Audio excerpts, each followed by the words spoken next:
Welcome back to the Deep Dive. Today, we're tackling an absolute giant in the self-help world, a book that really started it all. Napoleon Hill's Think and Grow Rich from 1937. We are, and we're using the blueprint of achievement as our guide through it. You really have to get the context here.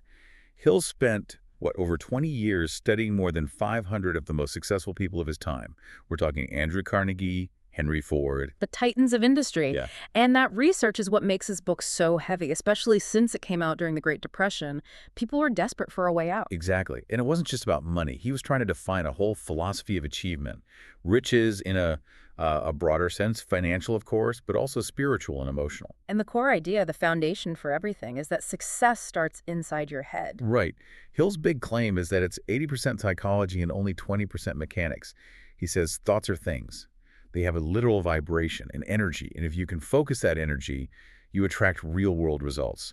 So our mission today is to walk through his blueprint, these 13 steps for turning those thoughts into reality. And it's a sequence. You can't skip ahead. It all starts with the internal engine. Okay, let's get into it. Principles 1 through 4. And the ignition for this whole engine is the first one, desire. Yes, and we have to be so clear about this. This isn't just wishing or hoping. Right. I think that's where people get it wrong. He calls it a burning ambition for a goal that has to be incredibly specific. Definite. You have to quantify it. You can't just say, I want to be wealthy. You have to say, I will have $100,000 by this specific date. That definiteness is what makes it real for your subconscious mind. It's the difference between, I want a better job, and I will be the vice president at this company by this date, earning this salary. Yeah. Vague goals just get you vague results. Okay, so once you have that burning specific desire, you move to step 2, which is faith. Right. And faith here isn't, religious or blind belief. It's an unshakable certainty that you will achieve that very specific goal. But how do you just get that? How do you manufacture that kind of certainty if you don't feel it yet? Through mental rehearsal. Yeah. He basically tells you to use your mind as a lab. You have to repeatedly see it, feel it, and believe that you've already got it. You visualize it as a done deal. Exactly. That constant emotional visualization is what reprograms your mind and locks it in as a core belief. Which leads right into the first really practical technique he gives us, autosuggestion. This is the active part, right? This is the how-to. It's how you consciously influence your subconscious. And he's very instructional about it. It's not just think positive. No, it's a ritual. He says to repeat your written statement of desire aloud twice a day. Twice a day, and with feeling, with deep emotional resonance. You're not just reading words. You're trying to feel the success, see the money. That emotional repetition drives it deep down, turning a wish into a psychological command. Okay, so the mental engine is primed. Now you need fuel. That's principle 4, specialized knowledge. This is such a critical distinction. Yeah. We all respect general knowledge, a good education, but Hill's pretty blunt that general knowledge on its own rarely makes you rich. So a college degree isn't the ticket. Not necessarily. It has to be targeted expertise, the specific skills you need to carry out your plan. You get it through training, experience, or from your mentors, your mastermind group. The key is to organize it and put it into an actionable plan immediately. Okay, so that's the internal setup. The mind is focused, the desire is burning. Now we have to move that out into the world. We're shifting from thought to action. Exactly. And that shift begins in the workshop of the mind, which is step 5. Imagination. He splits this in 2, right? There's synthetic imagination. Yeah, which is basically rearranging old ideas into new combinations. It's practical problem solving, what most of us do every day. But then there's creative imagination. And that's the big one. That's the breakthrough faculty. It's where you get genuine new ideas, hunches, inspiration. Yeah. It lets you see your goals so clearly that you can innovate your way around problems you didn't even see coming. Once you have those ideas, you need a plan. Step 6, organized planning. And this is where a few of these principles really start to connect. Your plan has to be detailed, but, and this is key, it also has to be flexible. Because your first plan is probably going to fail. Almost certainly. And when it does, you don't quit. You just rewrite the plan. A failed plan isn't a failed person. It's just feedback. And you use your mastermind alliance to help you refine that new plan. Before we dig deeper on the mastermind, though, there's a crucial step, decision. Hill says leaders make decisions quickly and firmly. Why the emphasis on speed? Because procrastination is the enemy of desire.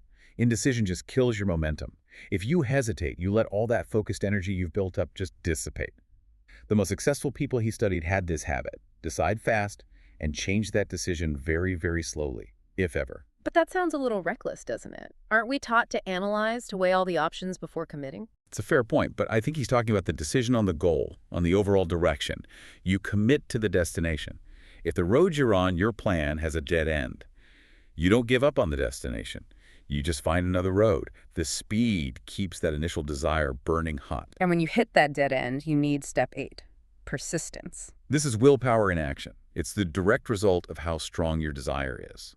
But it's not just about being stubborn. It's about intelligently analyzing your defeats. So when you fail, you stop and figure out why. Yes, you analyze what went wrong, you adjust the plan, and you go again, immediately. That process turns failure from a stopping point into a learning tool. That's how you build real staying power. And this brings us back to what seems to be one of the most important concepts in the whole book, the power of the mastermind. It's so vital he gives it its own principle. And it's more than just networking. The key word he uses is harmony. Harmony. A mastermind is a group of 2 or more people working toward a definite goal in a spirit of perfect harmony. He believed that when you do that, it creates a third invisible mind, a collective intelligence that's far greater than the sum of its parts. So it multiplies your brain power, your resources. And your emotional strength. It makes persistence so much easier when you're not alone. Okay. Now we have to talk about a really specific and maybe the most misunderstood step, number 10, the mystery of sex transmutation. It definitely confuses people. But for Hill, he was all about energy management. He saw sexual energy as one of the most powerful human drives. Transmutation is about redirecting that incredibly potent energy. Redirecting it from? From purely physical expression toward your creative work, toward business, innovation, problem solving. It's about channeling that raw, high-octane drive into your definite purpose. So it's not suppression, it's redirection, using that primal energy as fuel for your ambition. Precisely. It's about harnessing your most powerful internal resource. Okay, so we've set the internal stage, we've taken action. Now the final principles get a bit more. Well, they connect everything to a deeper, more intuitive level. They do. It starts with number 11, the subconscious mind. We've been feeding it for 10 steps with desire and autosuggestion. Now he clarifies its role.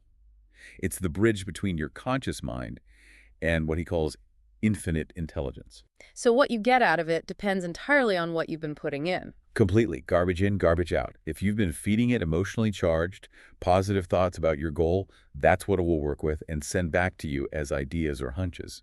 And the physical hardware for all this is step 12, the brain. He describes it as more than just a computer, right? He does. He calls it a broadcasting and receiving station for thought. Now, this is where some critics call it pseudoscience, but if you stick with the analogy, it's powerful. The analogy being? If your brain is a broadcaster, your emotions control the signal strength. A vague wish is just static, but a definite desire, charged with emotion and repeated over and over, that's a clear, powerful signal you're sending out. And it also makes you receptive to similar signals coming in. And if you do all of this, if you master the previous 12 steps, you cultivate the final principle, the 6th sense. Which is his term for highly developed intuition. It's not magic. It's the faculty you earn through all the other work. It's your subconscious giving you hunches, warnings, guidance, basically steering you because your entire mental system is aligned with your purpose. So the whole system is built, the broadcast is going out, but there's always interference, what's trying to sabotage the whole process. And that brings us to the final crucial piece of the puzzle, which is basically the 15th principle, conquering the saboteurs. The 6 ghosts of fear. Exactly. He says you have to actively defeat these 6 fears because they paralyze desire and destroy persistence. We should list them. Let's do it. There's the fear of poverty, fear of criticism. Fear of ill health, fear of the loss of love. And the big ones, fear of old age and the fear of death. These 6 are the internal enemies. They're fighting your blueprint every step of the way, trying to keep you stuck in indecision. Okay, let's wrap this up. We've gone through the whole blueprint, and while, some of the language about vibrations and broadcasting might sound a little dated today, you can't deny the influence. This structure is in almost every modern self-help book. The framework is timeless because it focuses on the internal game first. The steps are still so applicable for anyone listening. Start with that crystal clear, emotionally charged desire. Persist by analyzing your failures. Build a harmonious mastermind. And let that unwavering faith built day by day, pull you forward. It all comes back to that first idea: thoughts are things. So let me leave you with this.